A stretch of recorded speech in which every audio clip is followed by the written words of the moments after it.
All right, we're back at it. We're talking about fantasy football here. Right at it. 2022. Okay, so we have Israel with us. He's going to join us every year, it looks like. He's back. That's right. We'll try not to talk over each other so much, but we are drinking and we're talking football. We get really excited. We're like boys at Christmas.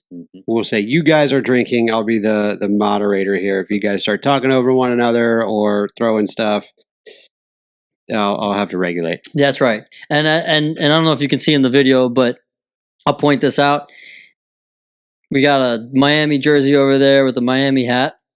Old jersey with Tannehill probably needs to be updated to the better quarterback should Tua. Be updated to Tua. Yep, I agree. We have a Patriot jersey here. Who's on that jersey? This is old school Troy Brown. Oh, he's one of my favorite receivers of all time. Absolutely. I think he is the reason why Tom Brady had so much success. Yeah, early on, definitely. And learned how to be a better quarterback, in my opinion. Underrated wide receiver, in my opinion. And then we have me, the upgraded Tom Brady. I'm wearing an old school work done jersey, Tampa Bay Buck. So these are the teams we enjoy, we like, and we follow. Israel, how you doing, man? How was your year? Pretty good. Are we talking football or just life? We could talk both. I mean, well, both were pretty good. But yeah, back into the thick of it with work. This is a busy time of year for me. Bring this a little closer. Yeah, I wasn't sure. Yeah, go ahead and start all over with that. Okay. My year's been pretty good. Back into the thick of it with work and just living life. Ray, I think that whole microphone needs to be it is a little tightened up a bit there. Yeah. Well, I can always raise his. Yeah, it just needs to be tightened up because it's kind of hanging on the edge of the table. Go ahead and scoot forward and talk into the microphone. Out, Rocky. Come in. Okay, so let's start with this. All right, we're going to do some corrections. First thing I want to correct and I want to apologize for. Last year, I was talking about how good Trey Sermon was going to be. Can't seem to make a team. Yeah, and I drafted him in my second league last year, and that was after we had talked here. So thank you. You're welcome. Didn't work out. Well, hold up, but with that being said, I did win that league with my co-teammate Bobby. He and I won that league. So sermon aside, it was just fine. Yeah. We talked about Gabriel Davis, who we thought was a Brown at that point, but Gabriel Brown. Yeah. But turns not out a person. He was like the backup or the fourth receiver or third receiver to John Brown. We thought he was going to have a good year last year. Towards the end of the year, he did. And this year, you took him. I drafted him. Yep. Great. I was pleased with what he did at the end of last year, and I thought this is a guy I want on my team if I get a chance. And sure enough, drafted him 2 weeks. Well, he missed week 2 with an injury. Week 1, solid. Big, tall. Yep. Receiver, fast, great hands. Yep. Okay. I said, Israel, I said, might be the end of Mike Williams' career. He's getting a little older. No one's throwing to him, and he's beat up all the time. Well, he had a hell of a year last year. Best year ever. Yeah. Best year ever, and he's coming on pretty strong right now. Maybe, yeah. He's got with the injury to Allen, he really stepped it up. Well, and he still gets hurt too. Mm-hmm. But let's call it for what it is. The problem most likely was Rivers wasn't throwing the ball his way. I said before, he's a Clemson receiver. He's fast, he's strong, he's big. He'll catch the ball anywhere you put it on him.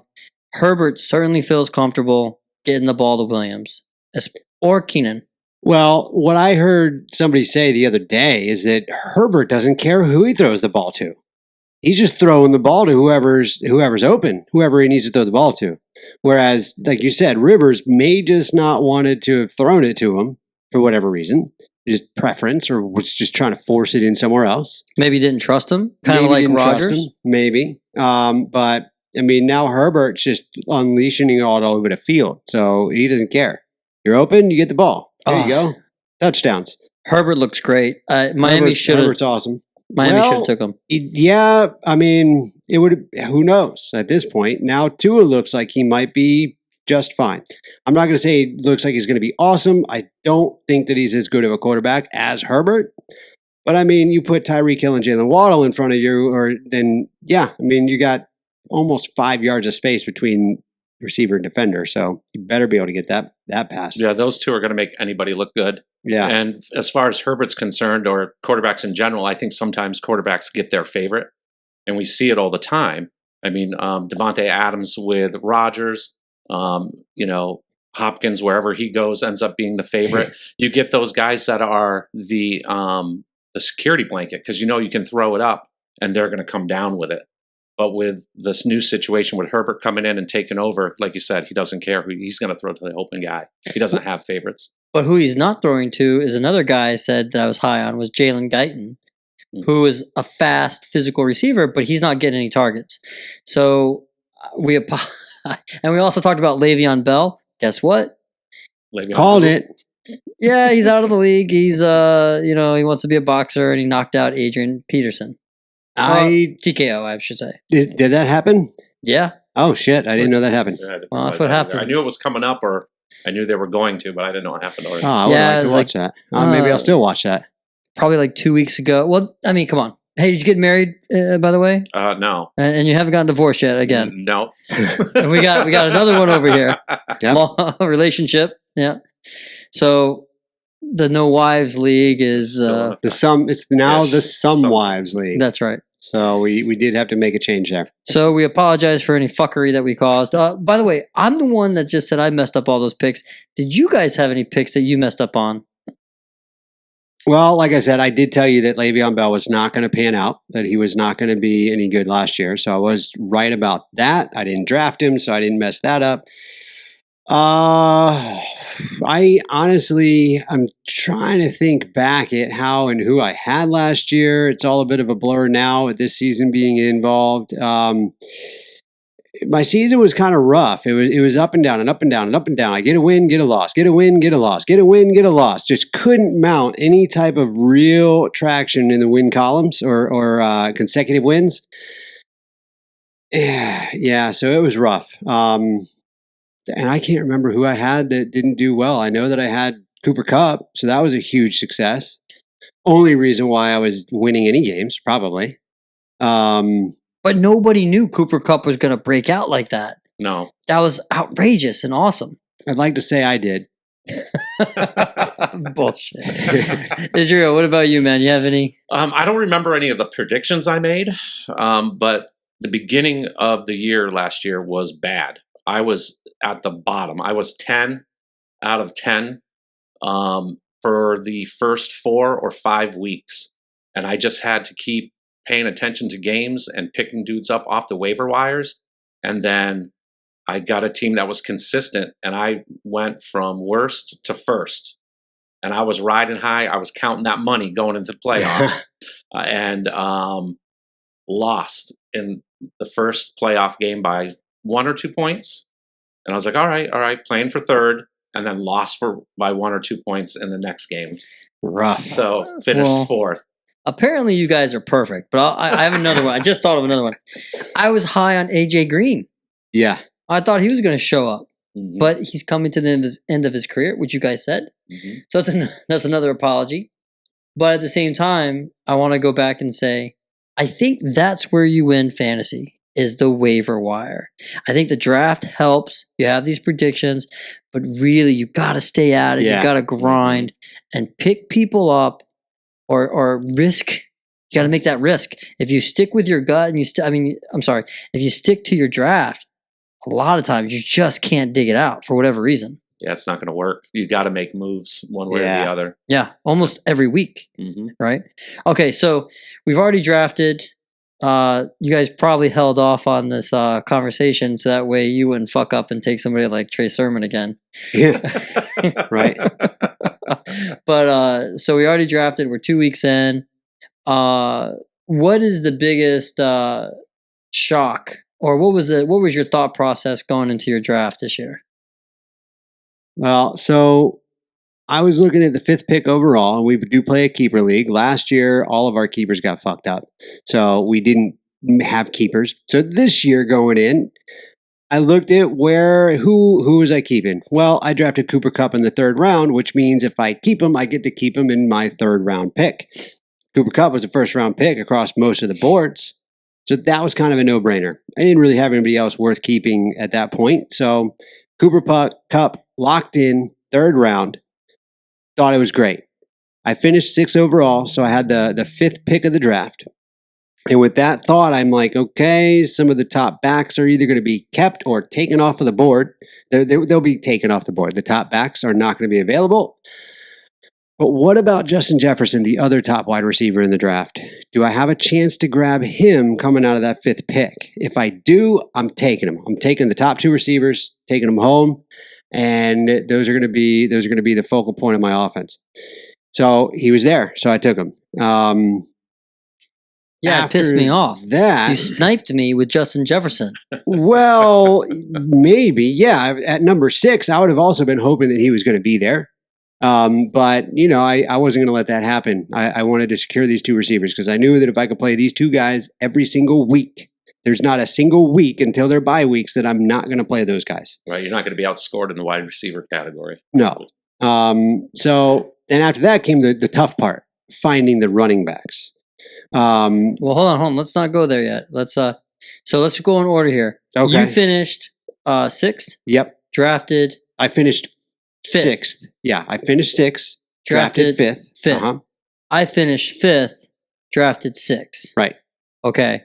And I'm looking at this year's draft, and I'm saying to myself, man, it is thin at running back.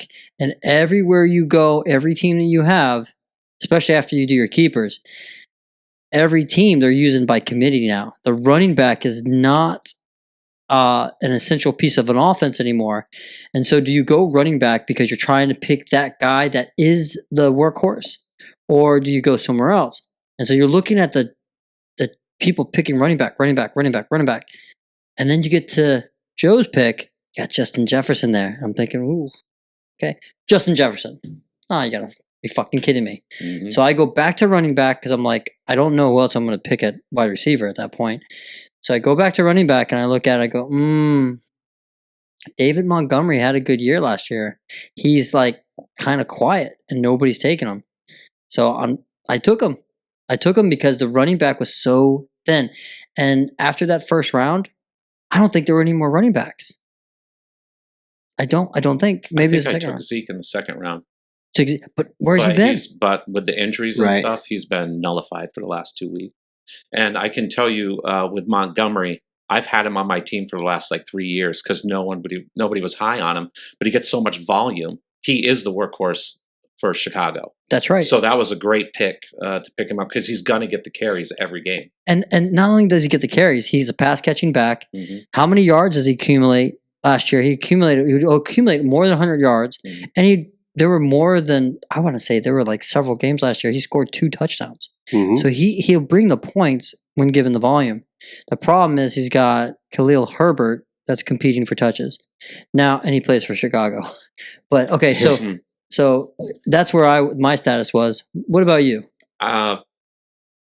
Well, there was a bit of I picked 7th because I finished 4th, and there was a bit of misunderstanding on my part on how to draft using a computer because my phone I wanted for looking up stuff and for research, and so the computer picked for me the 1st round, and I got Diggs, and I'm not unhappy about that because he has had 2 great weeks, and he's part of an offense that is literally on fire. Yep. So I got him. I think we swung back around in the 2nd round, and I picked up Elliott because in my 3rd round, I had Taylor, who's the number 1 running back, and I was not letting him go. Well, so let me ask you. We had keepers. Mm-hmm. Who is the next wide receiver for fantasy after Justin Jefferson and Cooper Kupp? It was, I believe, listed as Jamar Chase. Jamar Chase? Mm-hmm. But Okay, so Jamar Chase. Who's after that? It's got to be Diggs. Diggs has got to be number 5. I would think so. Yeah. Those top 3, no, I'm sorry. Cooper Kupp and Jamar Chase were all kept. Were all keepers. Right. So you only had access to Justin Jefferson or Diggs. Mm-hmm. Not a bad pickup. And by the time you were picking, who was available as far as running back is concerned? At that point, you're just trying to fix a run. Why waste your time with a running back? Right. When you could get a high quality wide receiver. So well, honestly, I really wanted to pick up Chubb, and I thought he would swing back around to me, but he didn't. Because he's another one, even though in that offense there's 2 running backs, those guys get the ball. You know, Chubb gets it. I think I was listening to something that said he gets it on average 18 to 20 times a game, and Hunt gets it 15 to 17 times a game. You can't go wrong with either one of those 2 running backs. I even, in a second league that I'm in, there's somebody that has both of them. Yeah. Plays them both, has played them both. And especially this year when they don't have Deshaun Watson, they just picked up Amari Cooper in his first year, and they have Jacoby Brissett, who's new to the team. And I mean, so what are you going to do? You're going to go with your tried and true running game. And I remember being the person that drafted Chubbs the first year he was in the league, and I drafted Hunt that same year, and I did really, really well with him. I just never came back around to get him. Was Hunt still with Kansas City? No, he was with Cleveland had just picked him up. Okay, that's right. He had a suspension. That's right, and it was a kind of like a teaser, like, why are you picking up those 2 guys? And I was like, you just wait and see. Because Hunt was guys really good. Well, I mean, come on, you got Chubb who can just go between the tackles or outside, score a touchdown. He can pass catch as well. And if he gets tired, guess what? You got Kareem Hunt, who's pretty damn good. And if he just plays at the same level he played at Kansas City, that whole incident of his suspension will be gone. Yeah. But moving aside from that, I mean, running back was just tough. I went David Montgomery and I picked up John Connor. And Connor, not John Connor, but is it not John? Is it James Connor? James Connor. I always want to call him John Connor, but anyway, James Connor. And I think the reason why they let Edmonds go last year is because Connor showed that he still had the running game. So I'm thinking volume with him, pass catching running back. Why not? He's not doing too bad. He just gets banged up. Yeah, and I had him a few years ago when he was going to be the feature guy in Pittsburgh. And he had great games, but then he would get hurt and miss a couple of weeks, and then he came back and then got hurt and missed a week. Like the injury bug gets him every season. Yeah, he gets banged up. So we'll stick with running backs for now, okay, just to make it easier. And I remember that. I remember there was Le'Veon Bell, right? Le'Veon Bell gets hurt. He tears his MCL. And you're looking at the next running back. And I'm like thinking to myself, should I get him? I was going to grab him because it was on the waiver wire. I was just going to pick him up. And I was like, no, I'm just going to wait and see. And then you took him, and I was like, and then all of a sudden he started like just excelling. I was pissed because Who was that? Connor. Okay. For Pittsburgh. Yeah. I'm hoping that he's still a viable candidate. I don't know why I fall for the Arizona Cardinals offense like I do, but I do because I have hope. Because, but anyway, so aside from that, the other guy that I was really high on was Brian Robinson out of Washington. Okay. Washington, yeah. He's going to be the feature guy. But guess what? Guess what the story is? 9 minutes after the draft, you get the report from Adam Schefter. He was mugged and like they were trying to steal his car and shot him. What the hell? I was so pissed about that. Yep. Because I have three good running backs and I lose one, but he looks like he's going to be back week 5. I'm hoping. That's wild. Coming back from a gunshot. Twice. Take 5 weeks off. 2 gunshots to his legs. I hope that he tears it up when he comes in Washington because I think Rivera is going to run him. And whoever has Gibson is going to be pretty upset. Yeah. Because he's doing they keep splitting. They were happy at the time. because Gibson now gets all the attention. Right. Yeah. But so who else do you have at running back? I had who got hurt? Mitchell. I had Mitchell from San Francisco. Oh yeah, Elijah Mitchell. Elijah Mitchell. Yeah. Mm-hmm. I had him, and they played that ridiculous rain game, and he got hurt about halfway through. He wasn't doing bad, and then he got hurt. So I did pick up Wilson, and that's kind of something I'm struggling with. Last week I didn't play. Typically, I like to play running backs because, especially if they're workhorses. Jeff Wilson. Yeah. Oh, you picked up. Okay. Jeff Wilson Jr. Yeah. Okay. And I didn't play him because I wanted to see what he was going to do first. I didn't want to throw him in there and get a goose egg. So I put in, someone really good, Chark, and got a goose egg. So, that was my decision making. Well, Wilson's another guy, true to fashion with San Francisco. I don't know if they just run that hard, but he gets hurt a lot too. Mm-hmm. So when you can play him, you might as well play him because he'll get the touches. But it doesn't mean he's viable the following week. Man, okay. So who else do you have? Oh, another big one that got me too was Kittle. I ended up getting Kittle. I was thinking, good, I don't have to worry about tight end until, when they have the bye. And then he gets a groin injury, a couple days before the start of the season. And now I'm scrambling, going who's out there. Who did I pick up? Hold on, let's come back to tight end real quick. Okay. No, who do you have at running back? Running backs, I have Taylor, Elliott, and Wilson Jr. right now. Jonathan Taylor, is he still worth the number one pick? Yeah, I think they had a bad week last week, and they were playing from behind, and they just couldn't give him the ball like they like to do. If you look at week 1, he ran all over the field. Right. And like he did last year. Right. Just like he was doing last year. So, they had a down week. We'll have to wait and see because I don't know. We'll have to see if this experiment will bring in another. Very hard to make a judgment after 2 weeks when you had him do so good in week 1 and then not really good in week 2 in a game where nobody from that team did any good at all. Kind of scary though when nobody does good. Granted, they were down their top receiver Pittman, and who did really good in week 1 as well. And once he's gone, that's their only 2 weapons. It would appear. I think they can hone in. I think one of the things that makes it harder this year is that you also don't see them playing in the preseason games hardly at all. Right. And if they do, it's like one series and that's it. The year before, I felt like they played more so you could get a better understanding, but now they're just not playing at all. And then you're not hearing anything out of camp either. So like you're going in thinking, all right, I'm going to see it. So you don't know what they look like until about week 2, week 3. Right. But the Colts offense has to run through Taylor.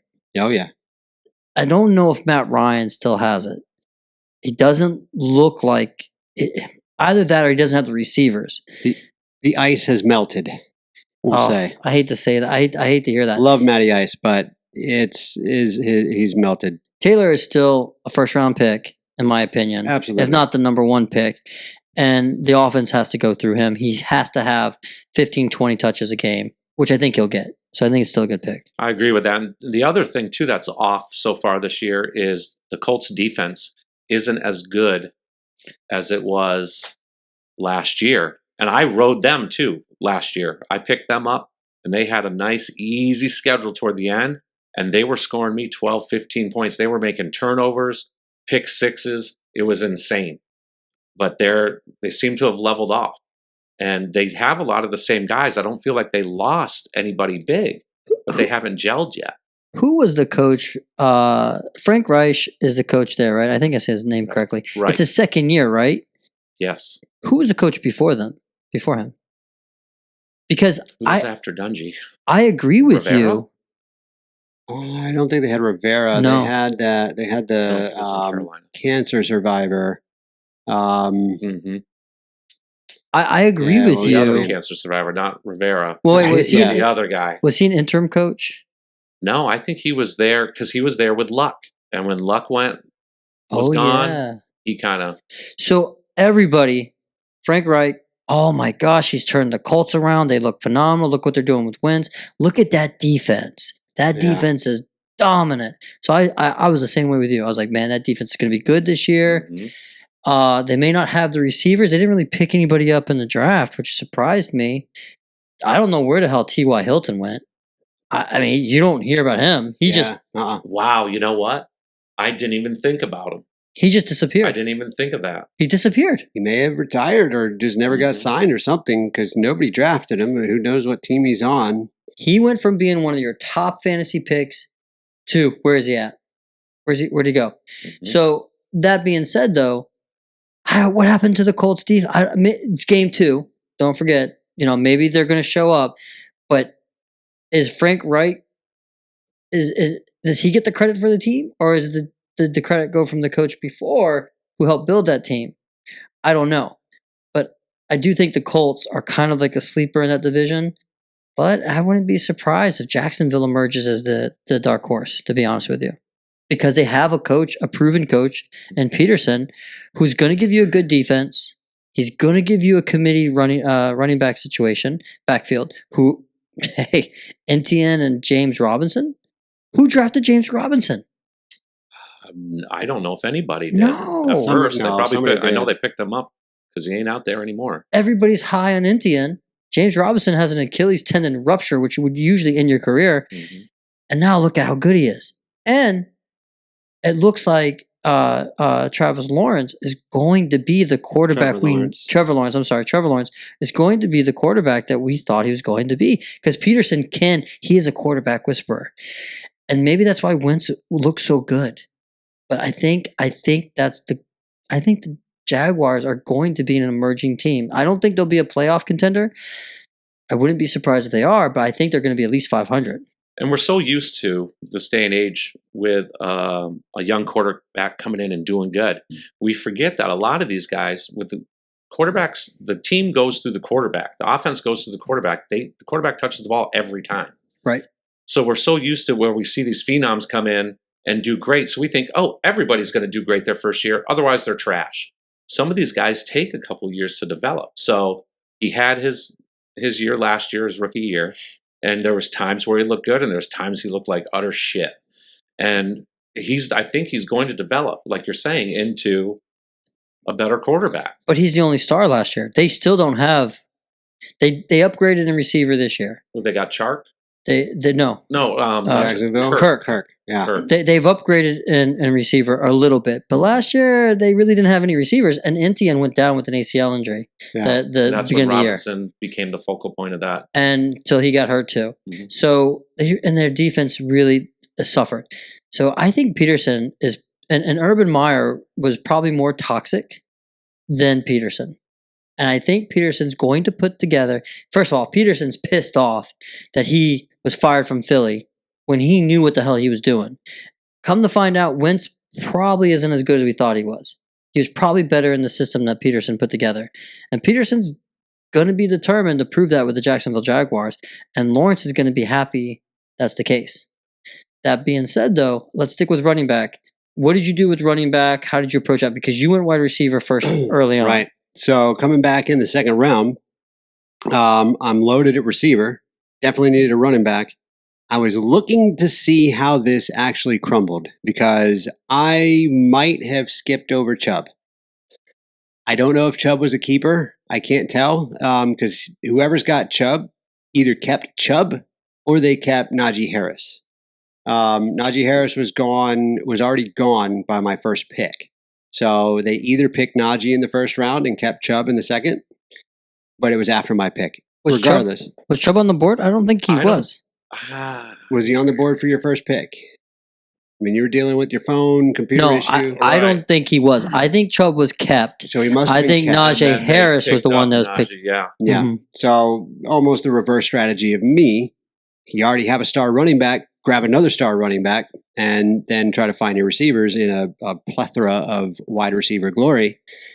Maybe that was a good move. But anyway, I took, what's his name now? Leonard Fournette. Mm-hmm. Thinking, Ronald Jones is gone and Tom Brady is the master of the dump off, even though Fournette's not a big pass-catching running back. He can still at least handle a couple little dumps in the game, and he's going to be their goal line back. He's first down, second down, third down back. He'll spell a little bit for Rashad, but I wasn't too concerned with that.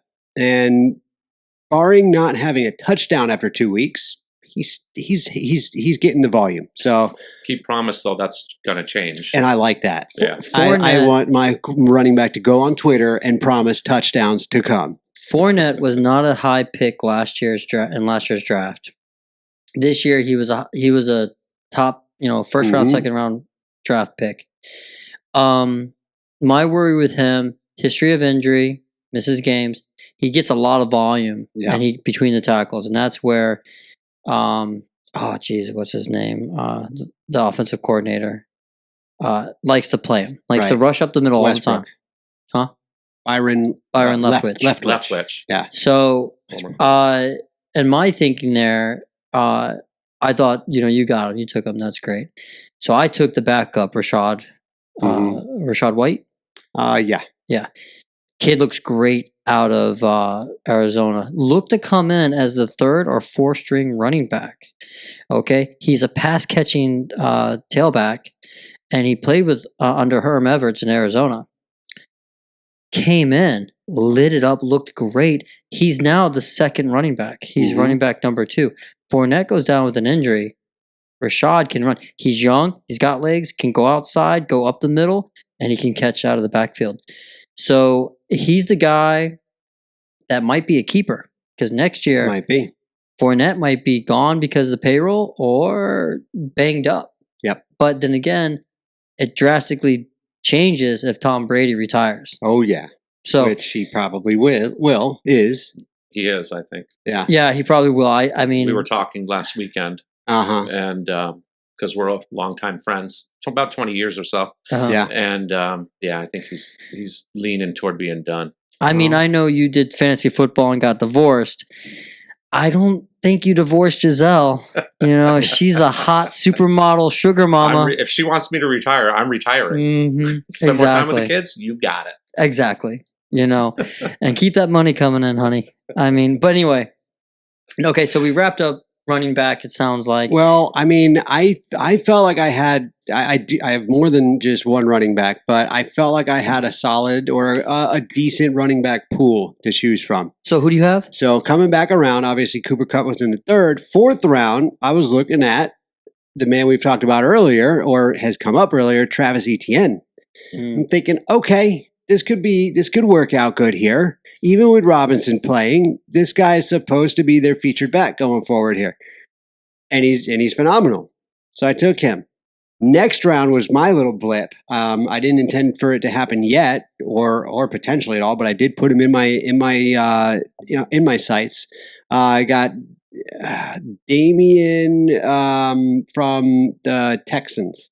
Oh, Damian Pierce, right? Yeah, he was on my radar. Everybody loves him. Number 1. There's nobody else, and I thought, let's keep him in my sight. But time was ticking, and I didn't pull the trigger on anybody else, and he was the guy lined up. I wasn't terribly upset with that either. Another couple of rounds, picked up the Jets first string running back, picked up Miles Sanders somewhere along the way. That's wild. Miles Sanders not bad. Crazy. And come to think, and that's the guy who's putting up points in my running back room. Him and Fournette are the only two that are doing anything. But I don't know. It's only 2 weeks down. Etienne's getting touches. He's splitting the backfield a little bit more. Maybe that'll turn around. If you look at this week, all of the okay, here's your prime for breakout weeks. Damian Pierce is on there. They're playing the Bears, but is it a breakout that's going to stick? Maybe, maybe not. Etienne, they're saying, should be better this week. And there's one of my other running backs is also supposedly set to break out. And I'm like, Miles Sanders. I'm like, well, geez, guys, thanks. I want to know which one of these 3 to play. And you're telling me that all 3 of them look like they're going to have a good week. Miles Sanders is proven himself. He looks good. Yeah. Etienne, I think, will come, but I think he needs a year to develop. And here's my pause on Etienne. Coming off ACL surgery, he needs to find his legs and his comfort within the offense. He's playing in a new coach and Peterson. Peterson will use a committee, period. So you're not going to get the volume that you would with like a Leonard Fournette. All right. Now, oh geez, I just had his name. Who's it? Lovey Smith for the Houston Texans. He's going to run the ball. I mean, he brought in, the hamster muscle. What's his name? I forget his name. Yeah. For the Bucks. The hamster muscle. Remember for the Bucks? What was it? He was short. He wasn't fast, but he could pick up yardage. Yeah. He came out of Rutgers, I believe. I forget his name. Anyway. They used to call him that. They used to call him that. They called him that. I think it was the muscle hamster or something. Yeah. Sorry about that. So anyway, Lovey Smith will have a good running game.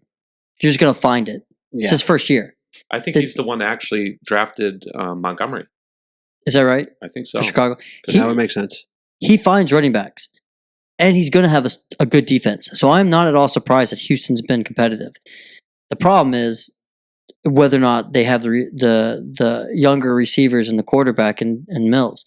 But Lovey Smith, and I love that big bushy white beard on the sideline, is a hell of a coach. And they're going to have a good defense and they're going to have a running game. So I would just be patient and just wait. But right now, if I'm choosing those three, I'm playing Sanders right now. I've got Sanders in the lineup. But I mean, the more I think about how I'm thinking, number one guy playing the Bears. I'm probably going to change out and put Pierce in. The Bears' defense isn't what it used to be. It's terrible. It's giving not up the most to running backs. Khalil Mack is gone. Their defense isn't what it used to be. So I don't know. That's a tough decision. Miles Sanders is a pass-catching running back who Jalen Hurts feels comfortable dumping the pass off when he's running out of the pocket. And as much as he feels, we're going to go to wide receiver next, but that's a toss-up because he's getting the touches in the volume. He's getting touches. He's not getting goal line carries. He's losing to the other two guys and Jalen Hurts on the goal line. Yeah. So I picked up Sanders when he was a rookie. Right. And I've had him on my team for 2 years. This is the first time I haven't had him on my team. I should have picked him up, but he is electric when he gets that ball. He's got moves. He's fast as hell. And I would love to have him on my team. And you didn't want Pierce, but you didn't go with the trade that I sent you. But now here you are. Now you love Pierce, even though it was well, you're offering me a wide receiver. But let's be honest. Sanders, in my opinion, has not shown fantasy value because he played under a Peterson system. Yes. Who Peterson doesn't just do committee with two backs. He does a committee with 3 or 4 backs. You're right. The only reason why he does 2 backs in Jacksonville right now is because that's all they got. Yeah. And as far as wide receiver is concerned, I mean, they're not rich at wide receiver. So I think Sanders was a great accidental pickup. He wasn't accidental. He was just around. Mm-hmm. And it was like, well, I'll go with Miles Sanders because he is Miles Sanders. I know he's good. But again, he's just got so many other people around him that are taking touches. Well, and Philly's looking pretty good. I mean, I picked him up well into their draft. You know who's going to have a great year? And I said this from the beginning of the season, and I wish I was recorded on it. And you've heard me say it. Detroit will be at least 500. Deandre Swift. And I say this not just because I watched, what's that show? Hard Knocks. Every single coach on that staff is a former player. Deuce Staley was a badass running back. He's high on DeAndre Swift. DeAndre Swift, if he stays healthy, is going to tear it up. And Jamal Williams as his backup is going to do a good job. A better job than he did in Green Bay. I'm really high on the Lions, and I'm pissed off that everybody else decided to go down that road because I was waiting. I wanted Amon-Ra so bad I could taste it, but I was hoping to take him in like the 7th round or the 8th round, and I got sniped. I should have took him sooner. He is going to tear it up as a wide receiver. He may be wide receiver number 1 by the time the season's over. Could be. He's the number 1 target. Jared Goff looks better when he gets the ball to him. The guy has the pedigree from his father. He catches 200 balls of practice. He's going to tear it up. And damn it, Bobby. He's going to be a hell of a keeper next year. Yep. Bobby got him, I think, in the 6th round or something. He got him. You said 6th round? I believe so. Yeah. I was hoping to get him in the 7th round, the following round. But, like I said, I should have probably picked him up sooner knowing how good he's going to be. But, okay, so for my wide receivers, I kept T. Higgins. Mm-hmm. I picked him up. I thought it was the 9th round. It turned out it was like the 8th round. So, and then all the language coming out, in fantasy football, he was like a top 3 round pick. Okay. Because of Cincinnati's offense last year. So I was anguishing about keeping him because I was going to not do a keeper at all. But I chose to keep him because how do you explain losing a top 3 round pick when you had him in the 8th round? So I had to keep him, right? Even though he had shoulder surgery over the summer, which I wasn't happy about. Not high on that. So I go him, and then I pick up Deebo Samuel because I'm thinking, oh, he's worth a 2nd round pick. This guy is going to be a monster. Look what he did last year. I had him last year. He was one of the reasons why I went from worst to first. He was, I'd probably say right there with Justin Jefferson and Cooper Kupp. Because he does so much more. He's not just a wide receiver. They have him running out of the backfield. Mm-hmm. Did he throw one last year? He threw one, yeah. Yeah, at least one. The guy was insane for me. So I was so surprised that nobody really was high on him. Even in the fantasy world, he was not a top 1st round, 2nd round pick. He wasn't far out. I think they were going 3rd round with him, which was I can tell you why. surprising. Because they are all high on Ayuk. And they were high on Ayuk last year. And I remember I took Ayuk, and then I ended up getting Samuels later or vice versa. I had them both last year, and Ayuk didn't pan out because he was in the doghouse a lot. And then all I heard over the summer was, oh, he's out of the doghouse. It's going to be his year. It's his year. They were pushing him all summer long. But I think Debo's still the guy. Is Ayuk smaller? Don't know. I don't know. I think so. I think they're both pretty fast. I think Samuels might be faster. Mm-hmm. But I remember people being very high on Ayuk. The problem with Ayuk is he doesn't get the volume that Debo gets either. Mm-hmm. And Debo got that volume from Garoppolo, which I didn't think about that when I picked him up because they were going to roll with Trey Lance. Mm-hmm. And I don't know why Garoppolo stayed. I got to be honest with you. If I was Garoppolo, I'm not going to take a backup position. I'm going somewhere where they want me to start in Seattle or something. Houston, Seattle, yeah. Well, they announce it late? I felt like they announced it late, so he was kind of stuck. Well, he could have gone to Seattle. He could have fought and gone to Seattle. Seattle would have put him in the starting position, and then you got DK Metcalf to throw to. Yeah. Okay, who is a monster too. Yeah, but I bet you DK would be happy about that too. Sure. Okay, so I went Debo. I got T. Higgins as a keeper, and then I'm thinking, oh, there is DeAndre Hopkins. I know he's out for 6 games, but that just means he's going to be healthy. And he's going to be, has always been a top 1st round pick. Mm-hmm. So I pulled him. And I pulled Tyler Boyd just in case T. Higgins was hurt. And then from there, I picked up Daubs because I heard some great things about Daubs and out of Green Bay, which apparently LaFleur is pretty high on. And I didn't put him in the lineup last week, but he was double digits. Really? So, yeah. Christian Watson, the whole year, they're high on Christian Watson. They're high on him. He's dropping passes. Daubs is exceeding expectations. He didn't have the expectation that Watson had, but he's exceeding expectations with Rodgers. And Rodgers is a trust guy. Yeah. If you're not catching his passes, he's not throwing to you. Mm-hmm. So I went with Daubs. I'm hoping that he might be a potential viable keeper. All right. That being said, I don't think I'm that strong at wide receiver. At least it hasn't shown up in the last 2 weeks. It's been kind of weak with T. Higgins. Tyler Boyd's not getting a lot. Debo's not doing bad, but he's not doing like he did last year. And I can't play Deandre because he's still out. So I'm still a little weak. I'm hoping in the back end I'll just kind of catch fire at the right time. Israel, what about you? How'd you do at wide receiver? I did great because of the computer. Diggs is far and away the best player on my team right now. typically, I'm a running back guy.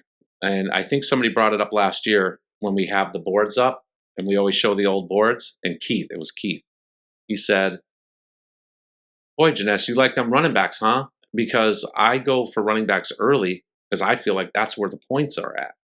And I usually have a weaker receiving core. That's where I start doing waiver wire stuff and finding out who's hot and what's coming up. This year, I almost did the opposite because of that, picking up Diggs, and I had Taylor was my keeper in the third round. So Taylor was your second round keeper. Oh, he was my second round. So then you took Elliott, and then you took Elijah Mitchell. Right. So you hit three running backs with it. Boom, boom, boom. Yeah. And then I started thinking about. You went a while without a running back. Yeah. And then I started sticking with wide receivers. Well, then Kittle was there like in the sixth round. And I was like, he's not going to be around. He's not going to be around again. So I grabbed him. And then I did go with a lot of wide receivers to try to figure out who was going to be hot. I think I got Thielen. You got Bateman, Renfro, Thielen. Bateman and Thielen are great steals. Bateman is going to get more balls. He looks like the receiver that the Baltimore Ravens thought he could be with the last game. And Lamar is going to get a little bit more comfortable with him, especially if Duvernay is still hurt. But those are the two receivers. Thielen, I don't know what happened to him. He's another guy who was like shining and then kind of fell off. There was a lot of talk about the Minnesota offense taking off this year. Throws and this and that and double teaming Jefferson, so Thielen's going to be open. So I kind of went with that route. It hasn't materialized yet. It's not terrible. Thielen's not terrible. And that's the thing. I always struggle with wide receivers, and I don't know why. I feel like I understand running backs better, and I understand running schemes better. So I tend to do better when I'm drafting running backs. And my headaches and my stress come from saying which wide receiver is going to break out this week or who's covering who. That's where I spend most of my time and my thoughts are on which wide receivers. And this year, though, I don't think my team is as strong in running back as it has been in the past. So I'm stressing about every damn thing. But and then with Kittle going down, I had to find somebody to throw in there.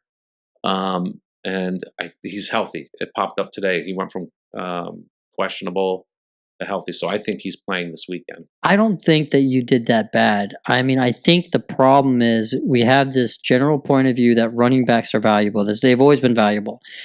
But now most of your teams are using committees. Most of your teams, and when I say committees, it's not like it's a one or two back. How many teams have one workhorse of a running back now? Not very many. No, just not very many. Even your one of your like multiple year number one draft picks, Christian McCaffrey, is not the player that he once was. He's not the value of the draft pick. So the wide receiver is definitely where it's at. So you have to kind of change that strategy a little bit.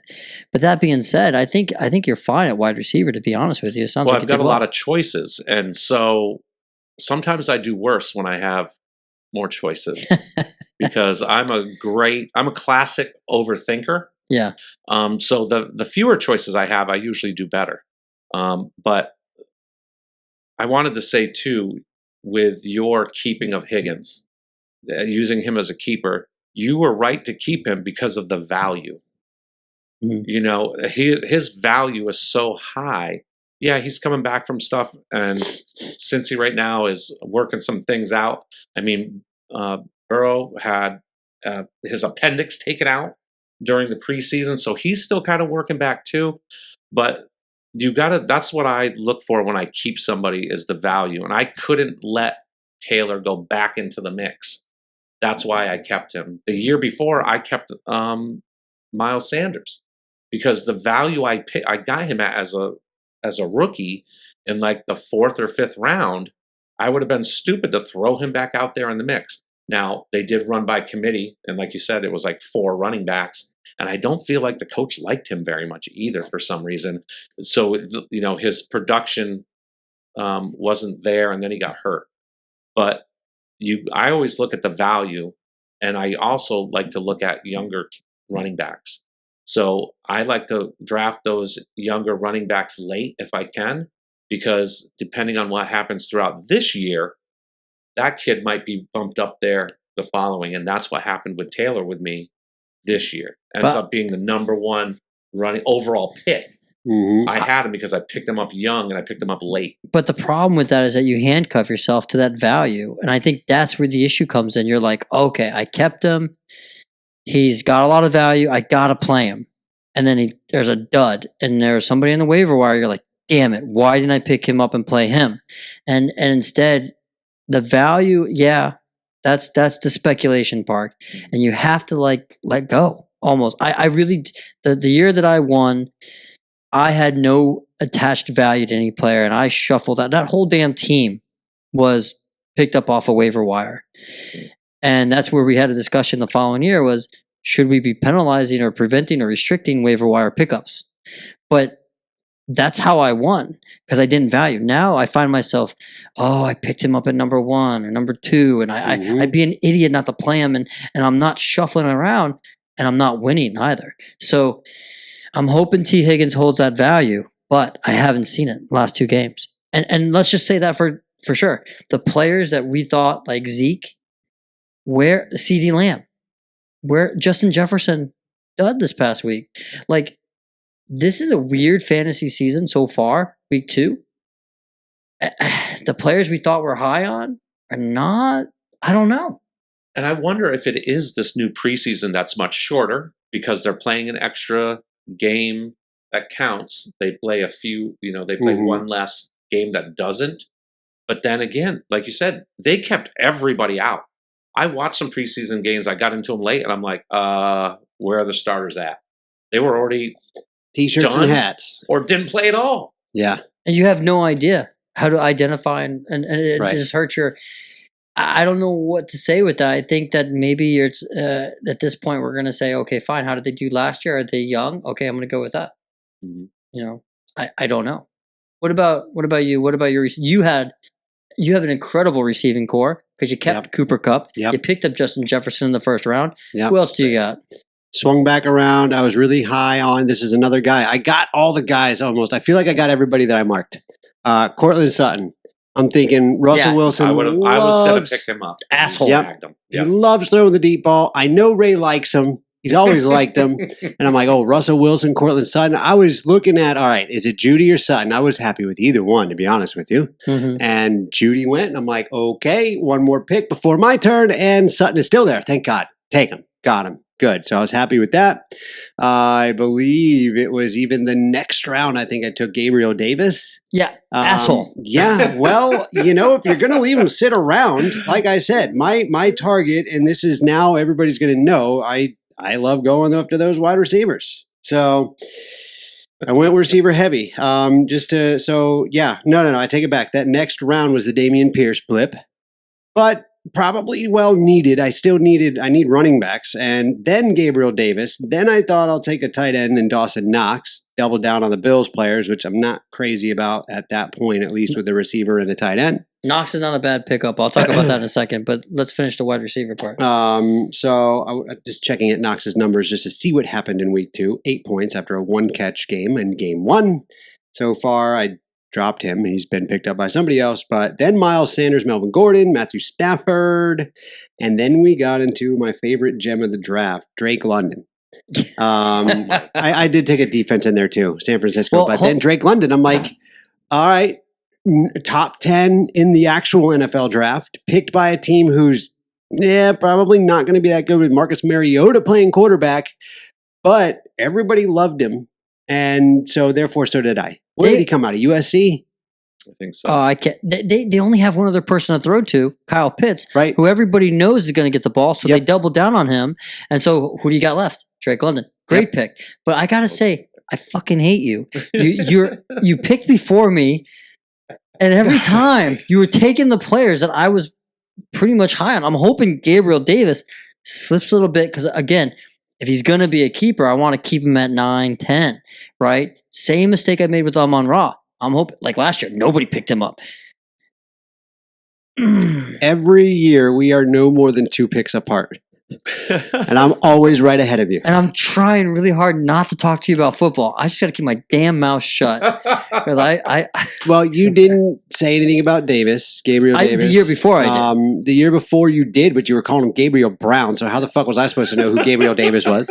I mean, I picked it's him. in his subconscious. Israel. I picked him off of that 4-touchdown game in the playoffs that he had with against, was it Kansas City? Like, I knew who he was then. Yeah. Coming into this year, I'm like, okay, no more Emmanuel Sanders. So this is the guy. This is now the number 2 guy. No more Emmanuel Sanders or John Brown. Right. Yeah, John Brown. He's another one. Disappeared. Yep. Disappeared. So Gabriel Davis is going to be a monster for that team. Well, I think John Brown is back in Arizona, isn't he? Is that where he ended up? Maybe. I don't know.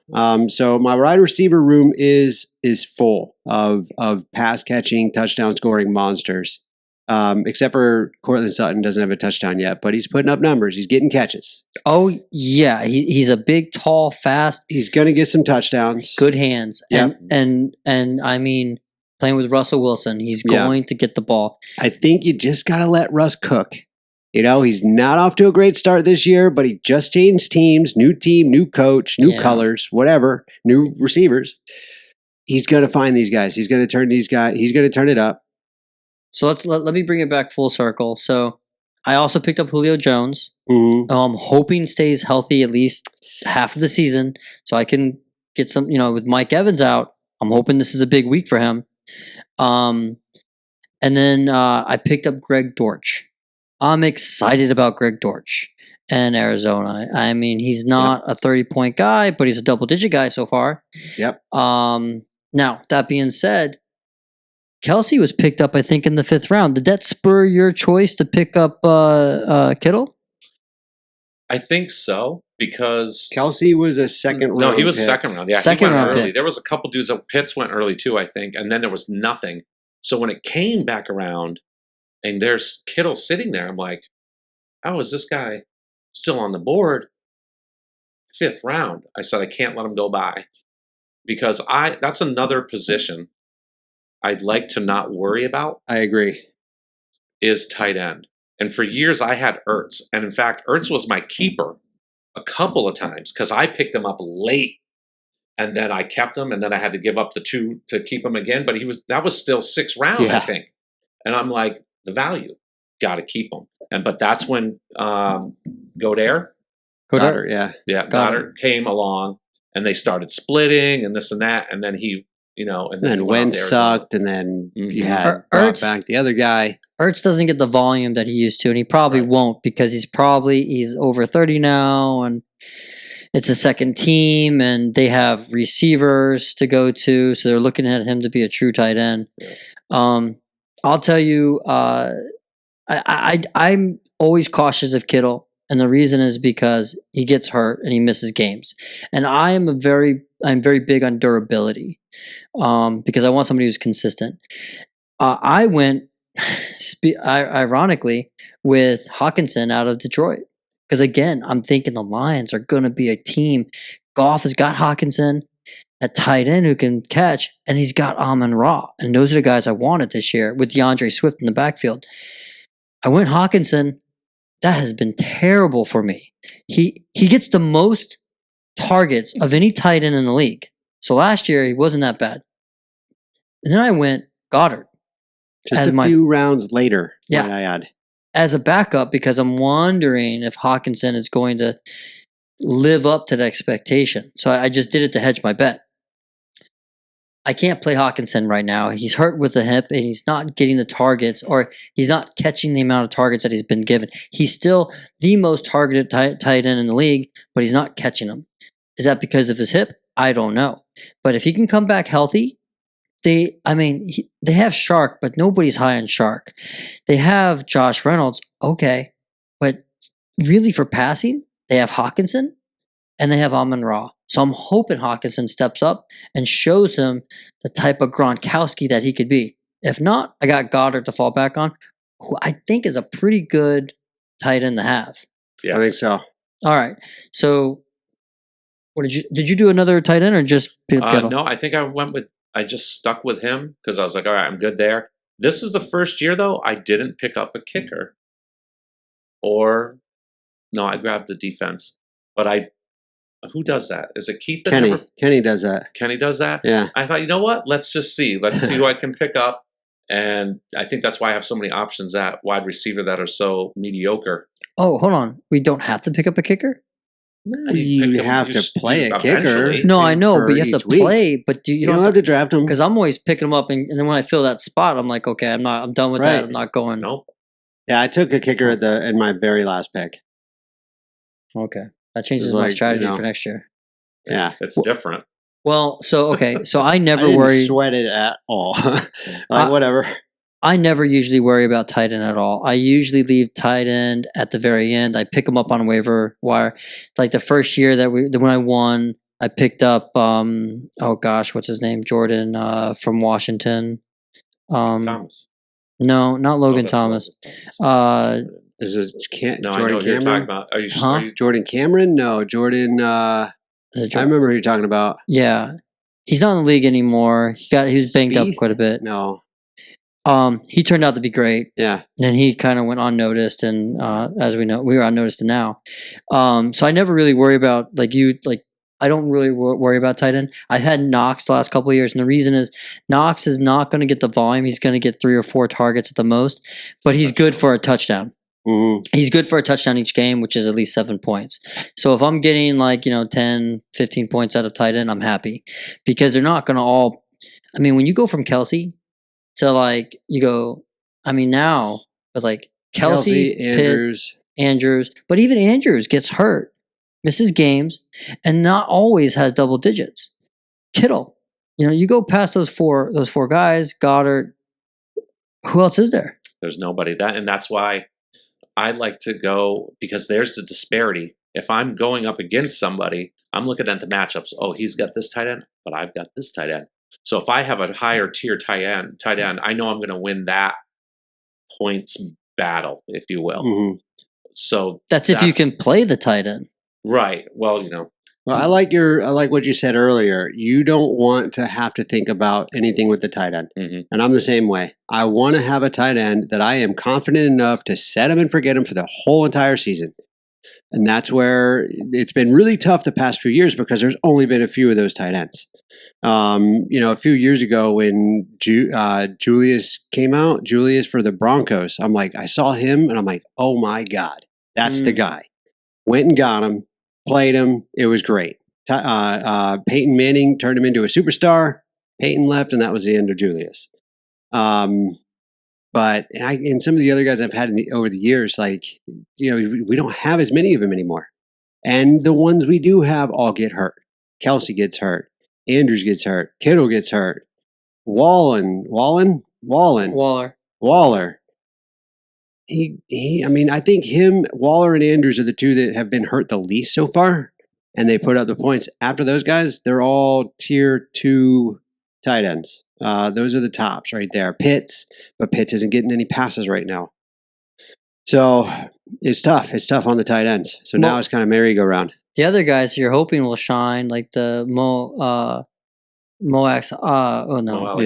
Alley Cox, former basketball player. You're hoping, but he's not getting passes. Jonnu Smith, coming out of Tennessee, went to New England. I had such high hopes for that dude because he can catch, and he gets hurt too. He's not getting the targets.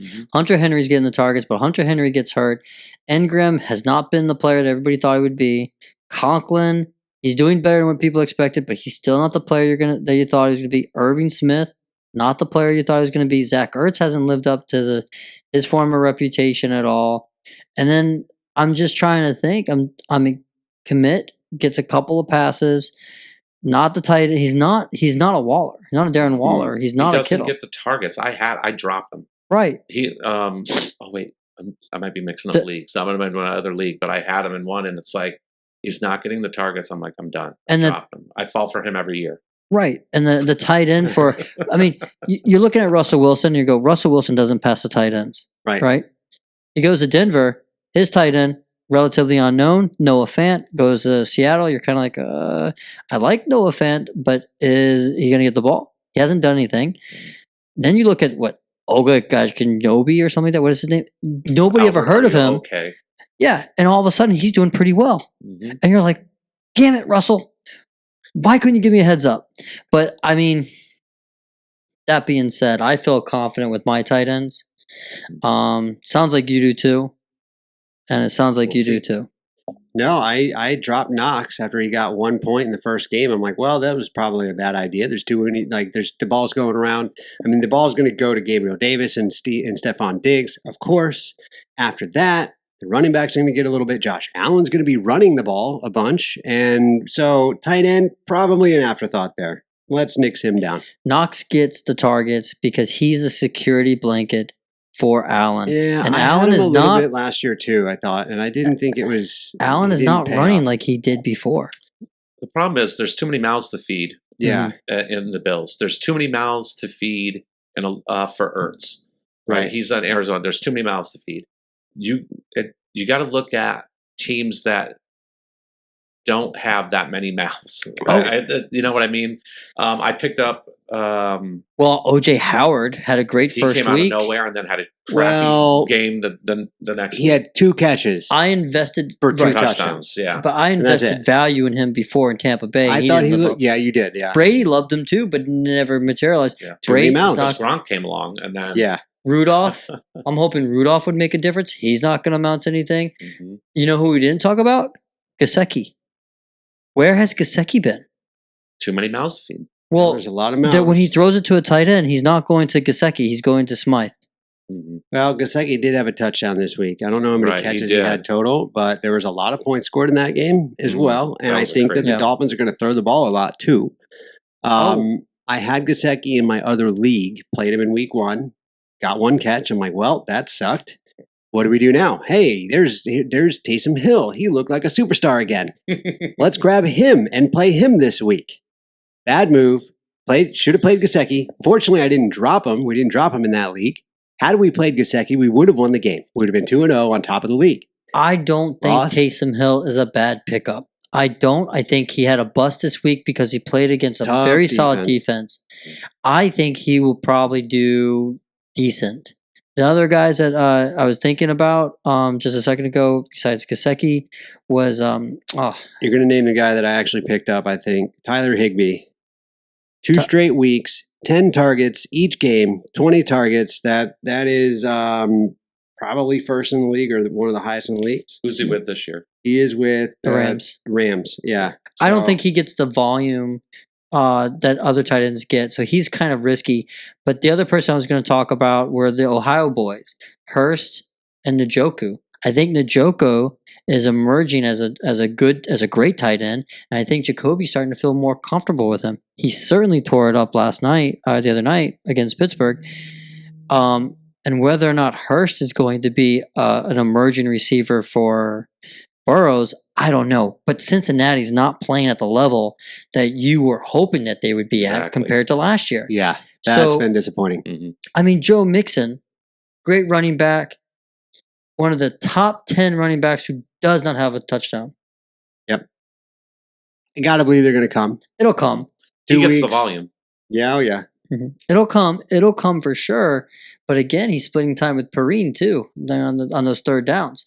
So I think you're right. It'll come. But what is going on? Cincinnati, Burrow's throwing interceptions. Is he regressing? I don't know. Super Bowl hangover. Mm-hmm. Could be. It happens. Well, okay, almost every time. So now let's go. We covered tight end. Let's go into quarterback. I don't like to worry about quarterback at all. I mainly approach the draft. I'm looking at running back, wide receiver. I just go back and forth. And then I try to pick up a tight end later on, and I don't care about defense. I don't care about a kicker, and I don't even care about a quarterback. I saw Russell Wilson, I forget what round, and I was like, yes, please. Late. It was late. I think so. And I said yes, please, because he's now in Denver, and he's got some great receivers to throw to, and they got a viable defense, even though he's in probably, I think, the toughest division, which means he's going to have to put up points with the Chargers, Kansas City, and Las Vegas. Where you at, Russell? I love you. I love Wilson. I've loved him since he was drafted. I love the chip on his shoulder. I love his spirituality, his approach, his demeanor. Love everything about the guy. But I'm dying here. I'm Gotta dying. let him cook. Said it earlier. You got to let Russ cook. You think that's the problem? I think he's going to get it going. Yeah, I do. I hope, but I do think he's going to get better and better. I hope so too, because I mean, you had a decent week with Cortland Sutton, Right. but he's not doing well, and Javonte Williams and Melvin Gordon aren't doing that great either. I mean, they're splitting the ball. Javonte Williams, everybody's high on, but he hasn't scored a touchdown and he hasn't done much. I'm hoping you're right. I picked up Matty Ice later, on a waiver wire, hoping that maybe he's going to do well in their Frank Reich, but I dropped him. I think he's going to struggle. I have another quarterback in mind, which I'm not going to talk about, but which could be a viable backup. But I'm hoping Russell is my guy all the way through. All right, now what about you? I took Joe Burrow, 5th round. I thought he's got lots of weapons. Looked really good last year. And then there was the appendectomy, which I think he's still coming back from. I don't think the offensive line is as good as advertised because they made some moves. But I went with him, and then later on, I picked up Prescott. And I thought, yep, here we go. I can wiggle back and forth, look at the matchups each week, and either one of these guys is going to tear it up. And then Dak tore up his ankle, right? Was it an ankle or his knee? Either way. I can't remember, but he's out. Another one. He gets. Oh, no, it was the hand. He's another. Yeah, his thumb, right? So I was like, drop. And I didn't have a second quarterback until I picked up, what's his name? Tua. Oh, yeah. We picked up fucking Tua, who was on my waiver wire. Nobody picked up Tua because they're not convinced. Right. And after 6 touchdowns. Yeah. After seeing them come against Baltimore. Second week, he's got a tough schedule ahead of him. He's got to play the Bills twice. He's got to play New England twice. That being said, Dax is somebody who I can't trust because, again, I don't think he's ever played a full season in the NFL. Right. And so that makes me a little questionable. And then with Tua, nobody is sure about Mike Daniels. Mike Daniels might be the guy. He might be better than the great thing about him is low expectations. But damn it, that team looks good so far. And I don't care if they lose to the Bills or not. I don't discredit them if they lose to the Bills. I think they're going to be a good team. And every position looks like they have improved upon. They really do. No, I agree. Even picking up Chase Edmonds, he was on my radar and got sniped. I think it was it you or Bobby? Bobby sniped me a couple times in the draft. I think that game against Baltimore showed that he had the tenacity to stick in a game, and plus he's got Hill and Waddle.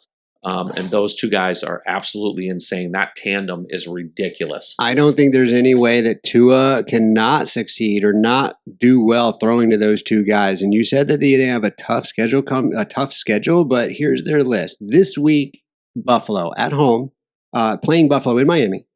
After that, it's a Thursday night game. They go to Cincinnati.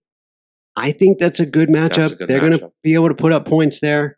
Then they go to the Jets. They're going to put up points against the Jets. The Jets have a decent defense.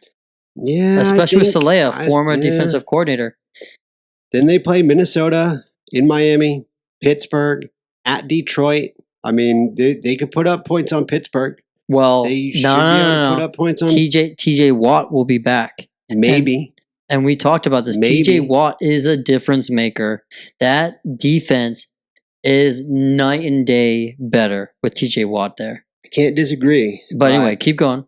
Detroit, we can't say for sure that he's going to be back. Detroit's defense, Glenn has that defense dialed down. They're only going to get better. How many points have they given up in the first 2 games combined? 70-something points. 70 points. The second game, they've well, they were way ahead though. The second game, it was a high-scoring game. Yep. Okay. Then at Chicago, who's just waving people through to the end zone. Mm-hmm. Cleveland, Then they have, this is going to be the toughest week, the bye week, where they score 0 points. Cleveland has a defense. Cleveland's got an Their okay problem defense. their problem is they're on the field too long. Right, exactly. Then they play Houston, another big game. Charlie Strong. I'm telling you right now, Houston's defense isn't as bad as you think it is. This is why they've been so competitive the last 2 weeks. Charlie Strong is not Charlie Strong. Damn it, he's from college. Lovey Smith. Lovey Smith is a great coach. I loved him when he was at Tampa. He doesn't get the credit he deserves. Go ahead. It gets a little tougher down the stretch. At San Francisco, at LA Chargers, at Buffalo, and Green Bay at home. So I think we'll be talking about this one with I Told You So's later this year. But the thing about Mike Daniels, he was the offensive coordinator for San Francisco when they went to the Super Bowl. Was he partly responsible for helping Mostert becoming an elite running back and developing that running game and bringing and helping with Kittle? I'm just curious because he's built that Miami team for speed. Hill on one side, Waddle on the other, Gesicki and Smythe as your tight ends. They still have Cedric Wilson, and they've got Chase Edmonds. They're running. Miami's running backs have been kind of a weak point the last couple of years. They still have Gaskin, who looked like a good running back the first year he was in. First 2 years, he looked pretty decent. He's like their 2 or 3 guy now. Yeah. Ahmed is their guy. Ahmed is gone. He's gone. He's gone. Yeah. Who's their second guy? They have Chase Edmonds. Mostert. Which they go back and forth. Yeah. And they're fast and they're physical. And Mostert just can't stay healthy. Neither can Chase. But their backfield was so solidified that Sony Michel, which I don't understand, 2 Super Bowl rings, not a bad back. Maybe he's coming to the end of the road. I don't know. It was cut.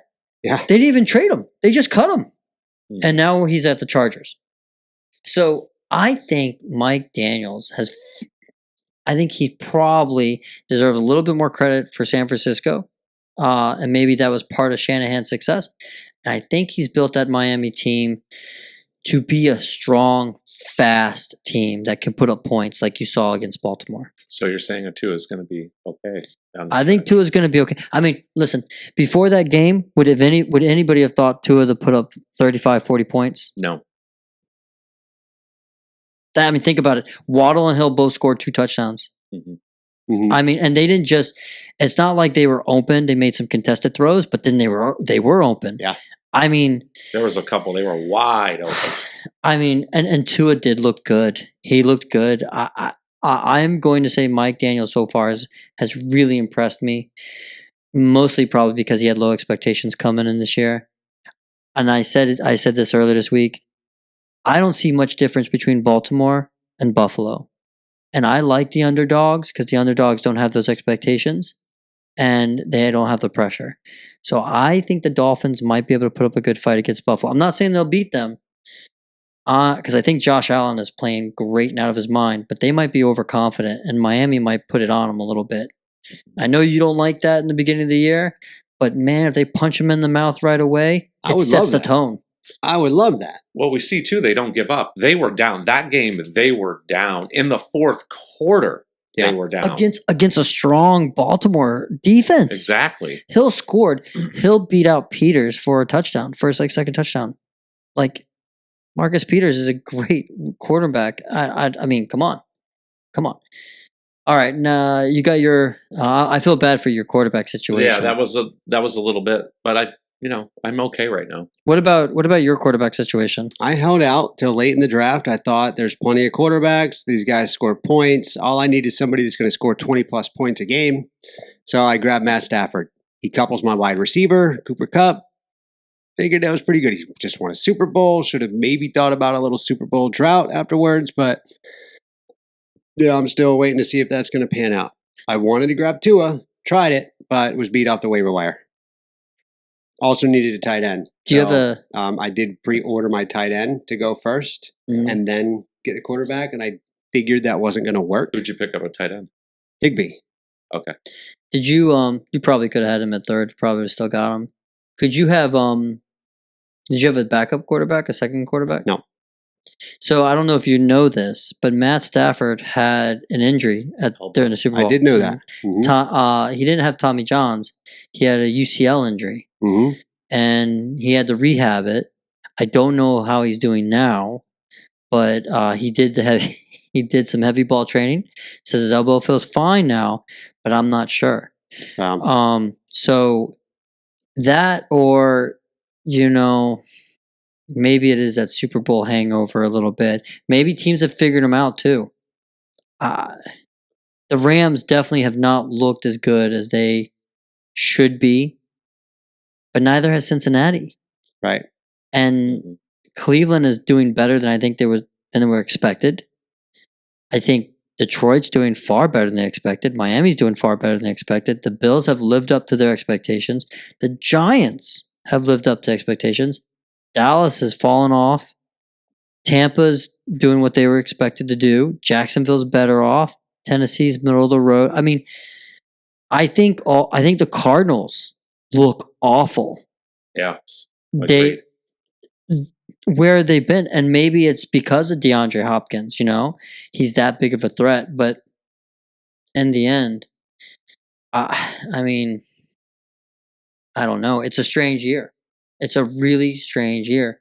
Now, do we need to talk about kickers and defense and all that kind of stuff? Or? I don't really think so. No. Yeah. Those are things I still never picked one up.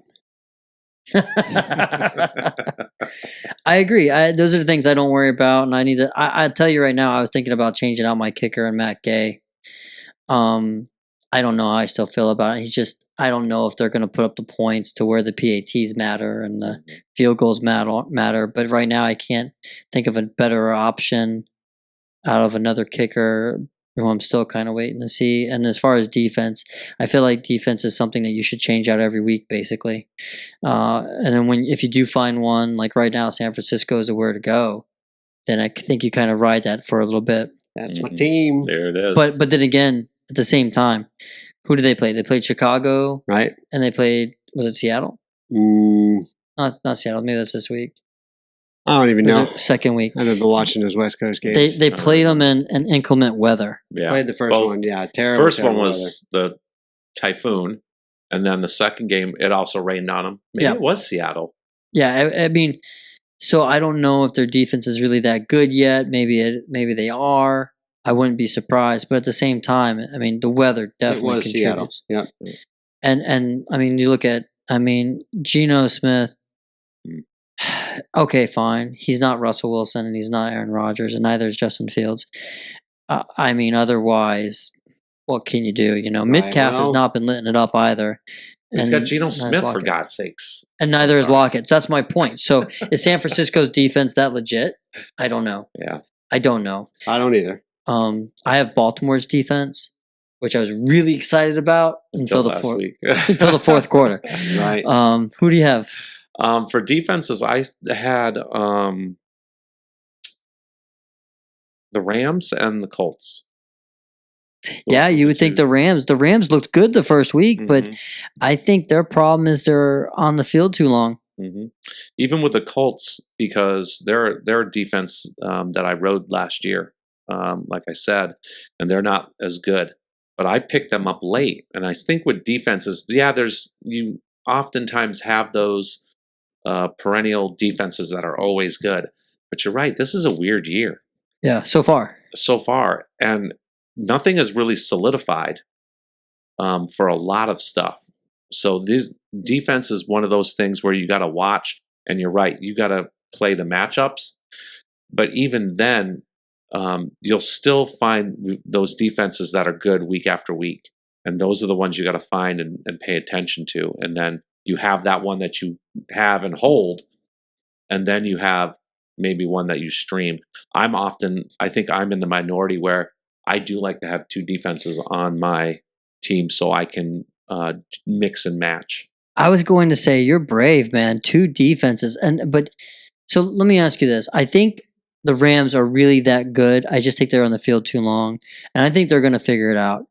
I mean, with Donald on the field, and Ramsey. How can you lose that? But with the Colts, are they really that underwhelming, or are they also on the field too long because the offense can't get it going? I can't figure that one out either. Yeah, that's a tough one because the Colts have been doing this thing where they bring in the veteran quarterback, and that's been their experiment. I think it worked out well with Rivers, and now he's done. So they brought in Matty Ice, and I don't think that team is gelled yet, and so they're not on the field as long. With Pittman being hurt, they were able to focus in on Taylor. So, well, they didn't run Taylor a lot either. Well, I don't think they could. And I'm saying, like, if Pittman's out, who else are you going to throw to? They don't have really. So is it Matty Ice, or is it? And it might be a little bit of Matty Ice. He's not a mobile quarterback, but I don't know if the Colts are the defense is that good, or if come on, they lost to Houston and to Jacksonville. Well, they tied Houston. They should have lost to Houston. Against Houston, who was a debacle last year because of the whole Deshaun Watson thing. Mm-hmm. And then to Jacksonville. Who in the hell would have seen that coming? Look at their record against Jacksonville. Yeah, Jacksonville's beat them. Yeah. Is that right? The last 11 times they met? Yeah. Something ridiculous. Yeah, but Jacksonville was awful last year. Yeah, but they still beat the Colts. Well, I'll tell you, I thought Jacksonville looked pretty damn good last week. Mm-hmm. And I think they found a good coach in Peterson. I think Peterson's going to have them humming. I think so too. I do. I don't know if they make the playoffs. No, probably not. They're going up against Tennessee, Indianapolis, and Houston. That's not a terrible division to win in. Actually, they might make the playoffs. They could. Tennessee looks like garbage. Lovey Smith needs time. I don't think Houston will dominate. The Colts don't look good right now. They might come around. They've got still one of the best running backs. They've got a defense that could turn out. Who's this? A proven quarterback. Indy. Yeah. Veteran quarterback. We'll see. They just owned them. But then Tennessee should have that division. They should, but what's happening? I think it's quarterback. I don't think that they don't have the receivers, but also they don't have a. Listen, I'm not a Tannehill hater. I'm just not convinced that Tannehill is a great quarterback. I'm not convinced Wentz was a great quarterback. Maybe the Colts would have been better served by keeping Wentz because they could have had that gel. Mm-hmm. Wentz definitely looks like the better quarterback right now compared to Matty Ice out of Washington. But at the same time, Tannehill is not an accurate quarterback. And I don't think he can put it on his receivers. And they don't have any. Yeah, they lost A.J. Brown. They lost the other guy, Corey Davis. Yeah, and look at those two wide receivers. Those are two big boys. Yeah. 6'4", 6'5", and big guys. And he liked to throw. They could contest. They could come down with those contested throws because he's not as accurate. And he used to like to throw to Jonnu Smith. Mm-hmm. He doesn't have them. Too. But so I don't know if I feel like it's the same problem with Miami. You don't have any receivers for him to throw to, and he needs a big physical wide receiver that will make those contested catches. They don't have that. They have Derrick Henry. They're going to ride that horse to the end. But I feel bad for him. I think they might have ridden that horse. Now they're just beating a dead one. I hope not. I think I'm very high on Derrick Henry. I always have been. I feel bad for him because he's in the same position Adrian Peterson was in. Great running back, no quarterback. Mm-hmm. And running back is not going to get you to the championship. It's not the 1950s. You have to have a quarterback. And so if you put Derrick Henry on the Rams, if you put him on Tampa Bay, if you put him on the Chiefs or the Chargers, oh boy. Because he's not the focal point. Right. Hell, if you put him on the let's not say the Cleveland Browns. Let's say you put him on Cincinnati. Oh my goodness. I'd take him in Miami. You put him in Miami. Just imagine that battering ram, but Tennessee, I don't understand what Tennessee does. And I just don't understand. Who are their wide receivers? I don't even know. I don't either. It's Robert Woods. Huh? He's coming off an ACL tear from last year. Woods, that's right. They have a couple of rookies. And I couldn't even tell you. Somebody else I thought too. Nobody that electric. Mm-hmm. AJ Brown's a physical, strong, fast receiver who I had last year. I had him last year. And when he came out, I know he had some mental health issues. I was really disappointed because I really liked that consistent play. Mm-hmm. But he just didn't do well last year. And I wonder, this year, Jalen Hurts working out well. Yep. I hope it stays that way. And I wonder how much of it was not him. It was Tannehill. It was the same problem I had with Amari Cooper when he was with Derek Carr. Derek Carr is supposed to be a good quarterback. Amari Cooper looked like he was the problem. He was a bad receiver, couldn't put any points up. He goes to Dallas. All of a sudden, he's putting up double-digit scores, with double-digit touchdowns. So, I'm not double-digit touchdowns. He's putting up two or more touchdowns with Dak Prescott. Now he's gone. He's in the Browns. Cleveland still turning it up. Yeah, and he still looked pretty good. So, and that's why I didn't go Devontae Adams, because I don't trust Derek Carr. I don't trust him. So, I honestly think Derek Carr is overrated. And I wonder how many years he gets to prove that, because I think he's had more than enough time. How many years has he been in the league? He's been around for a bit. At least 5 years, I'd say. At least. But he just hasn't. I don't think he's proven it. And I was hoping that he would prove it. I think Jared Goff, you're going to hate me for saying this, I think Jared Goff was underappreciated, underutilized, and undervalued, whereas Derek Carr has been in the opposite. Jared Goff has had less opportunities to show what he can do. Derek Carr has had more opportunities. And I think that Jared Goff is a better quarterback. In my opinion. That's my opinion. He may be. Been to the Super Bowl. All right. The microphone's falling apart. Mike's Are we coming good? Down. We're good, yeah. The microphone wants to get done. Well, good luck, everybody, in fantasy football. I hope I kick all their asses this time. We'll tell you next year when we come back, okay? I appreciate the knowledge and the intel, gentlemen. I will certainly use it against you. Yeah. But for now, have a good night. All fairs and fantasy football. And I would just want to say thanks for having me back. I really enjoyed doing this. Well, you're handcuffed to us now. You got to come back next year too. Awesome. All right. Yep. Good. Maybe we can. It's good to have you. Take it easy, guys. All right.